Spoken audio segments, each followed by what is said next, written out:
Kausapin na natin ang ating trio, tagapayo. Dr. Love! Salamat po at magandang umaga sa inyong lahat.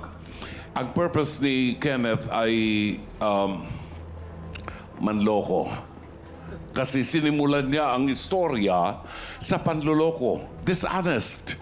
Itinago ang muka, itinago ang identity. Alam niyo sa Biblia, mga kapatid, sa Biblia, yung daw taong ginagamit ng demonyo ay anak ng dilim.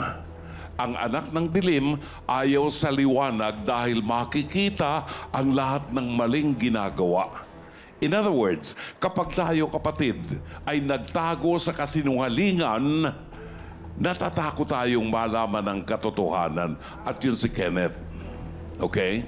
So, si Kenneth may mali siya na, may intensyon na masama. At hindi ako mapapapaniwala na in love si Kenneth kay Nika. Naghahanap siya ng mapeperahan niya. Sorry for the word.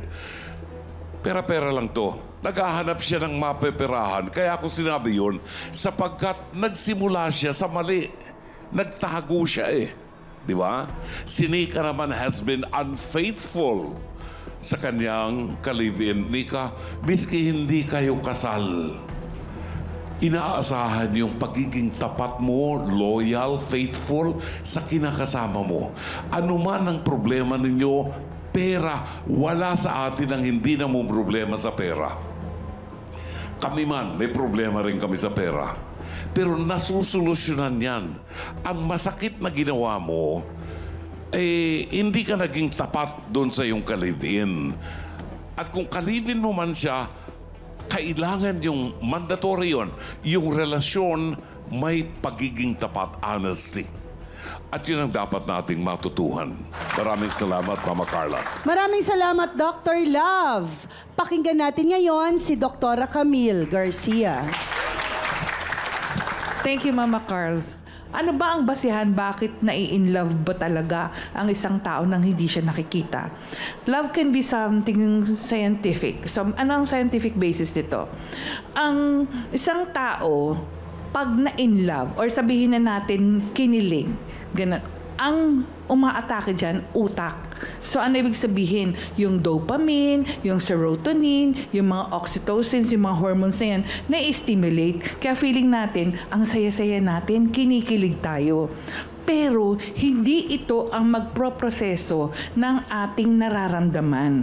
Kasi, feelings yun eh. Ang feelings, yung pagpaparamdam ng nai-inlove ka, independent yan sa pagkita mo sa isang tao. So, pag nakita mo isang tao, pwedeng doon ka ma-inlove. Pero para ma-develop yung pagmamahal na yon, kailangan na proproseso yung nararamdaman. Kaya, Kenneth, imposible talaga na sinasabi natin na agad mai-inlove ka or kaya mo ini-stalk. Iba talaga yung intention mo. Meron kang motibo at yun yung mahirap. Kasi pag ang isang tao, sasabihin natin na in love ako pero meron kang ulterior motive, nakakalungkot isipin. Dahil kasi talagang lalabas na meron kang ginagawang masama. Yun lang po. Maraming salamat, Dr. Camille. Ngayon naman, pakinggan natin muli si Attorney Lorna Kapunan. Idadagdag ko lang first about Kenneth, no? Kasi Kenneth, hindi masamang maging tomboy, no?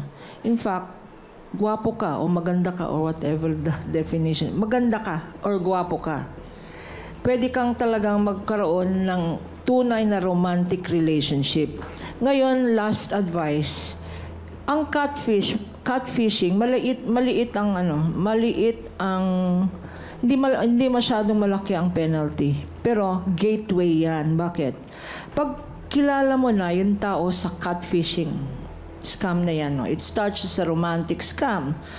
Ang nangyayari dyan, nagiging grabe, nagiging identity theft, no? Gagamitin mo na yung identity nung kinakatfish ka.